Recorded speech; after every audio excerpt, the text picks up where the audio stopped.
بسم اللہ الرحمن الرحیم۔ شروع اللہ کے نام سے جو بڑا مہربان نہایت رحم والا ہے۔ بسم اللہ الرحمن الرحیم۔ مدینہ پہنچنے پر رسول اللہ صلی اللہ علیہ وسلم کا شاندار استقبال۔ بسم اللہ الرحمن الرحیم۔ الحمدللہ رب العالمین والصلاة والسلام علی سید الانبیاء والمرسلین محمد صلی اللہ علیہ وسلم وعلی آلہ وصحبہ اجمعین۔ ناظرین اکرام، آج ہم اسلامی تاریخ کے ایک ایسے عظیم اور یادگار واقعے کا تذکرہ کریں گے جس نے دنیا کی تاریخ کا رخ بدل دیا۔ وہ لمحہ تھا جب رسول اللہ صلی اللہ علیہ وسلم مکہ مکرمہ سے ہجرت فرما کر مدینہ منورہ تشریف لائے اور اہل مدینہ نے آپ صلی اللہ علیہ وسلم کا ایسا شاندار استقبال کیا جس کی مثال تاریخ میں بہت کم ملتی ہے۔ یہ صرف ایک مہاجر کا استقبال نہیں تھا بلکہ اللہ کے آخری نبی صلی اللہ علیہ وسلم رحمت للعالمین صلی اللہ علیہ وسلم اور اسلام کے روشن مستقبل کا استقبال تھا۔ مکہ سے روانگی اور مدینہ کی طرف سفر۔ جب مکہ کے کفار نے رسول اللہ صلی اللہ علیہ وسلم کے قتل کی سازش تیار کی تو اللہ تعالیٰ نے اپنے محبوب صلی اللہ علیہ وسلم کو ہجرت کا حکم دیا۔ رسول اللہ صلی اللہ علیہ وسلم نے حضرت ابوبکر صدیق رضی اللہ عنہ کو اپنے سفر کا ساتھی بنایا۔ دونوں حضرات رات کے وقت مکہ سے روانہ ہوئے اور چند دن غار ثور میں قیام فرمایا۔ اللہ تعالیٰ نے موجزانہ انداز میں اپنے نبی صلی اللہ علیہ وسلم کی حفاظت فرمائی۔ اس کے بعد آپ صلی اللہ علیہ وسلم مدینہ کی طرف روانہ ہوئے۔ یہ سفر تقریباً 2 ہفتوں پر مشتمل تھا اور راستے میں کئی اہم واقعات پیش آئے، لیکن مدینہ کے لوگ ہر روز بے چینی سے اپنے محبوب نبی صلی اللہ علیہ وسلم کا انتظار کر رہے تھے۔ اہل مدینہ کا انتظار۔ مدینہ منورہ میں اسلام قبول کرنے والے لوگ جنہیں بعد میں انصار کہا گیا روزانہ صبح سویرے شہر سے باہر نکل جاتے۔ وہ دور تک راستوں کو دیکھتے رہتے کہ شاید آج اللہ کے رسول صلی اللہ علیہ وسلم تشریف لے آئیں۔ شدید گرمی کے باوجود وہ انتظار کرتے۔ دوپہر کے وقت جب دھوپ ناقابل برداشت ہو جاتی تو واپس اپنے گھروں کو لوٹ جاتے۔ یہ سلسلہ کئی دنوں تک جاری رہا۔ ان کے دل محبت رسول صلی اللہ علیہ وسلم سے بھرے ہوئے تھے۔ وہ صرف ایک جھلک کے منتظر تھے۔ وہ تاریخی دن آخرکار وہ عظیم دن آ پہنچا۔ ربیع الاول کا مبارک مہینہ تھا۔ اہل مدینہ حسب معمول صبح سے انتظار کر رہے تھے، لیکن جب دوپہر قریب آئی تو وہ واپس لوٹنے لگے۔ اسی دوران ایک یہودی شخص اپنے کسی کام کے لیے ایک بلند جگہ پر چڑھا۔ اس نے دور سے 2 مسافروں کو آتے دیکھا۔ اس نے فوراً پہچان لیا کہ یہی وہ شخصیت ہیں جن کا مدینہ انتظار کر رہا ہے۔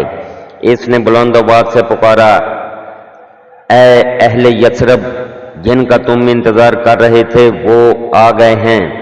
یہ آواز سنتے ہی پورا مدینہ خوشی سے جھوم اٹھا۔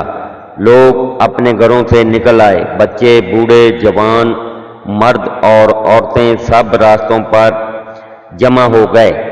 ہر طرف خوشی اور مسرت کی لہر دوڑ گئی۔ مدینہ کی فضا خوشیوں سے بھر گئی۔ جب یہ خبر پھیلی کہ رسول اللہ صلی اللہ علیہ وسلم تشریف لا رہے ہیں تو مدینہ کی گلیاں اللہ اکبر کے نعروں سے گونج اٹھی۔ لوگ بے اختیار دوڑتے ہوئے استقبال کے لیے نکل پڑے۔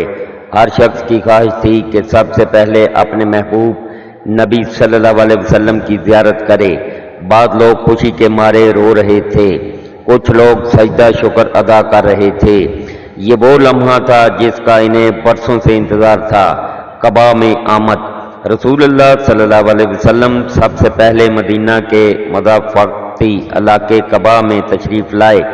یہاں بنو عمرو بن عوف کے لوگ آپ صلی اللہ علیہ وسلم کے استقبال کے لیے موجود تھے۔ انہوں نے نہایت محبت اور عقیدت کے ساتھ آپ صلی اللہ علیہ وسلم کا خیر مقدم کیا۔ آپ صلی اللہ علیہ وسلم نے یہاں چند دن قیام فرمایا۔ اسی دوران اسلام کی پہلی مسجد قباء کی بنیاد رکھی گئی۔ یہ مسجد تاریخ اسلام کا ایک اہم سنگ میل ہے۔ مدینہ میں داخلے کی تیاری۔ چند دن بعد رسول اللہ صلی اللہ علیہ وسلم قباء سے مدینہ شہر کی طرف روانہ ہوئے۔ مدینہ کے باشندے بے چینی سے منتظر تھے۔ ہر شخص چاہتا تھا کہ آپ صلی اللہ علیہ وسلم اس کے گھر قیام فرمائیں۔ ہر خاندان اپنے آپ کو اس سعادت کا سب سے زیادہ حقدار سمجھتا تھا۔ مشہور استقبالیہ اشعار۔ روایت میں آتا ہے کہ مدینہ کے لوگ خوشی سے اشعار پڑھ رہے تھے۔ مشہور کلمات یہ ہیں، یعنی ہم پر 14ویں کا چاند طلوع ہو گیا ہے، وداع کی گھاٹیوں سے ہم پر اللہ کا شکر واجب ہو گیا ہے جب تک کوئی اللہ کو پکارنے والا موجود رہے۔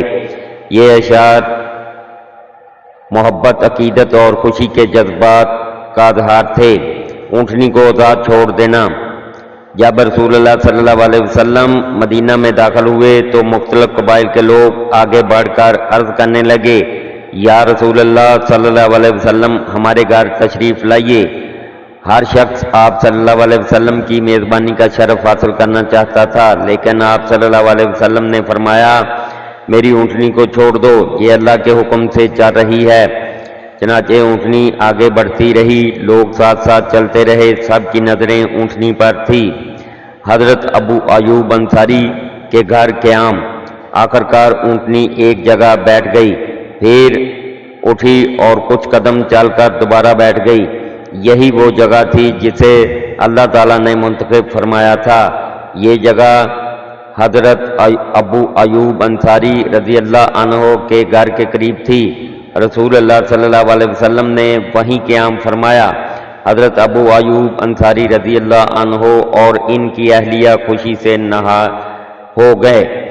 انہیں دنیا کی سب سے بڑی سعادت حاصل ہوئی تھی کہ رسول اللہ صلی اللہ علیہ وسلم ان کے مہمان بنے۔ حضرت ابو ایوب کی محبت۔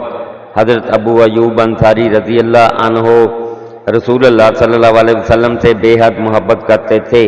وہ اور ان کی اہلیہ پوری کوشش کرتے کہ آپ صلی اللہ علیہ وسلم کو کسی قسم کی تکلیف نہ ہو۔ روایت میں آتا ہے کہ ایک مرتبہ اوپر والے کمرے میں پانی کا برتن گر گیا۔ انہیں خوف ہوا کہ کہیں پانی رسول اللہ صلی اللہ علیہ وسلم کے کمرے میں نہ ٹپک جائے۔ انہوں نے فوراً اپنا کمبل استعمال کر کے پانی خشک کیا۔ یہ محبت اور ادب کی اعلیٰ مثال تھی۔ مسجد نبوی کی تعمیر۔ جس جگہ اونٹنی بیٹھی تھی وہ 2 یتیم بچوں کی زمین تھی۔ رسول اللہ صلی اللہ علیہ وسلم نے وہ زمین خریدنے کا حکم دیا۔ بعد میں اسی مقام پر عظیم الشان مسجد نبوی تعمیر کی گئی۔ رسول اللہ صلی اللہ علیہ وسلم خود بھی تعمیراتی کام میں شریک ہوئے۔ صحابہ کرام رضی اللہ عنہ بھی بھرپور محنت کر رہے تھے۔ یہ مسجد بعد میں اسلامی ریاست کا مرکز بنی۔ مدینہ میں نئی اسلامی ریاست کا آغاز۔ رسول اللہ صلی اللہ علیہ وسلم کی آمد صرف ایک ہجرت نہیں تھی، یہ اسلام کی ایک نئی شروعات تھی۔ مدینہ پہنچ کر آپ صلی اللہ علیہ وسلم نے مسجد نبوی قائم فرمائی۔ مہاجرین اور انصار کے درمیان بھائی چارہ قائم کیا، اسلامی معاشرے کی بنیاد رکھی، عدل و انصاف کا نظام نافذ کیا، مختلف قبائل کے ساتھ معاہدے کیے۔ مدینہ دنیا کی پہلی اسلامی ریاست کا مرکز بن گیا۔ انصار کی عظیم قربانیاں۔ اہل مدینہ نے مہاجرین کا ایسا استقبال کیا جس کی مثال دنیا میں مشکل سے ملتی ہے۔ انہوں نے اپنے گھر، زمینیں، کاروبار اور مال مہاجرین کے ساتھ بانٹ دیا۔ قرآن مجید نے انصار کی تعریف کرتے ہوئے فرمایا کہ وہ دوسروں کو اپنے اوپر ترجیح دیتے ہیں، خواہ خود ضرورت مند ہی کیوں نہ ہوں۔ یہ قوت، محبت اور اظہار کی بے مثال تھی۔ ہجرت کے اثرات۔ رسول اللہ صلی اللہ علیہ وسلم کی مدینہ آمد کے بعد اسلام کو آزادی ملی، مسلمانوں کو امن حاصل ہوا، دعوت اسلام تیزی سے پھیلنے لگی، اسلامی تعلیمات عملی شکل میں نافذ ہوئیں، مسلمانوں کو ایک مضبوط مرکز حاصل ہوا۔ یہی وجہ ہے کہ اسلامی کیلنڈر کی بنیاد بھی ہجرت کے واقعہ پر رکھی گئی۔ حاصل سبق۔ ناظرین اکرام، مدینہ میں رسول اللہ صلی اللہ علیہ وسلم کا استقبال ہمیں کئی اہم سبق دیتا ہے۔ نمبر 1، اللہ کے دین سے محبت انسان کو عظیم بناتی ہے۔ نمبر 2، مہمان نوازی ایمان کی علامت ہے۔ نمبر 3، اتحاد اور بھائی چارہ کامیابی کی بنیاد ہیں۔ نمبر 4، اللہ پر بھروسہ کرنے والے کبھی ناکام نہیں ہوتے۔ نمبر 5، رسول اللہ صلی اللہ علیہ وسلم کی محبت ایمان کا اہم حصہ ہے۔ اختتام، مدینہ منورہ میں رسول اللہ صلی اللہ علیہ وسلم کی آمد تاریخ اسلام کا ایک روشن باب ہے۔ اہل مدینہ نے اپنے محبوب نبی صلی اللہ علیہ وسلم کا جس محبت، عقیدت اور اخلاص کے ساتھ استقبال کیا وہ قیامت تک آنے والے مسلمانوں کے لیے مثال ہے۔ اللہ تعالی ہمیں بھی رسول اللہ صلی اللہ علیہ وسلم کی سچی محبت نصیب فرمائے، صحابہ اکرام رضی اللہ عنہ کے نقش قدم پر چلنے کی توفیق عطا فرمائے اور مدینہ منورہ کی حاضری بار بار نصیب فرمائے، آمین یا رب العالمین۔ والسلام علیکم ورحمۃ اللہ وبرکاتہ۔ اللہ پاک ہر مسلمان کو اپنے حفظ و ایمان میں رکھیں، آمین ثم آمین یا رب العالمین۔ اللہ حافظ۔